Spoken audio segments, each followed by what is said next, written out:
মনে রাখবে, যদি কোনো একটা সরিষার দানা পরিমাণ কিছু থাকে আর সেটা থাকে হলো কোনো পাথরের ভেতর অথবা নবমণ্ডলে কিংবা ভূমণ্ডলে, আসমানের উপরে বা জমিনের নিচে সরিষার দানা পরিমাণও যদি কোনো কিছু থাকে, ইয়াতি বিহাল্লাহ, আল্লাহ তাআলা সেটাকে হাজির করবেন।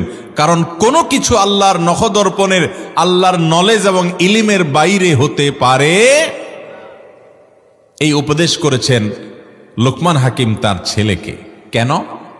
যাতে করে ছেলের মাথায় এটা ঢুকে যায় যে আল্লাহর নাগালের বাইরে কোনো কিছু, একজন বাচ্চা ছেলে, একজন কিশোর, একজন তরুণ, তার মধ্যে এই ঈমান আর বিশ্বাস যদি থাকে, আল্লাহ তাআলা আলিম, আল্লাহ তাআলা খবীর, আল্লাহ তাআলা লতীফ, সূক্ষ্মদর্শী, তিনি সব কিছু জানেন।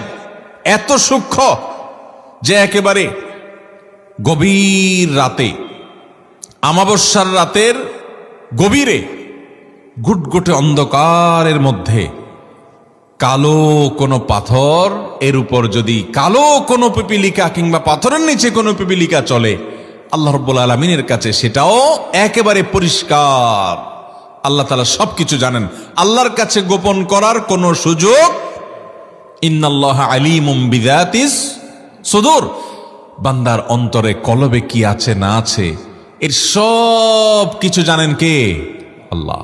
এই বিশ্বাস যদি কোনো মানুষের মধ্যে থাকে, তাহলে সে কোনো অপরাধ করতে পারবে না। তার বুক কাঁপবে, কেউ দেখছে না আমি গোপনে গোপনে মোবাইলে কি দেখছি, কেউ দেখছে না আপনি একা রুমের মধ্যে বসে কোন অপরাধ করছেন, কোন গুনাহ করছেন।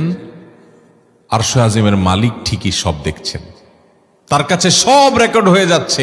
এগুলো সব এক সময় প্লে করা হবে, এগুলো সবগুলো এক সময় প্রদর্শন করা হবে, আপনাকে দেখানো হবে যে তুমি এই এই পাপ গোপনে করেছিলা।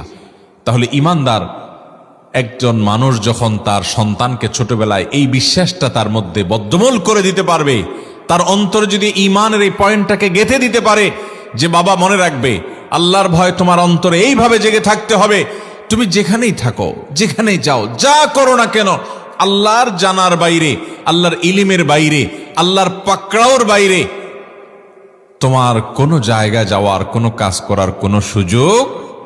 অতএব এমন কোনো কাজ করবে না যেটা তুমি লুকাতে চাও, যেটা তুমি লুকাতে চাও, যেটা তুমি মানুষকে দেখাতে চাও না, যেটা তুমি প্রদর্শন করতে চাও না, সেটা করবা না। কারণ তুমি মানুষের চোখ থেকে লুকাইলে কি হবে?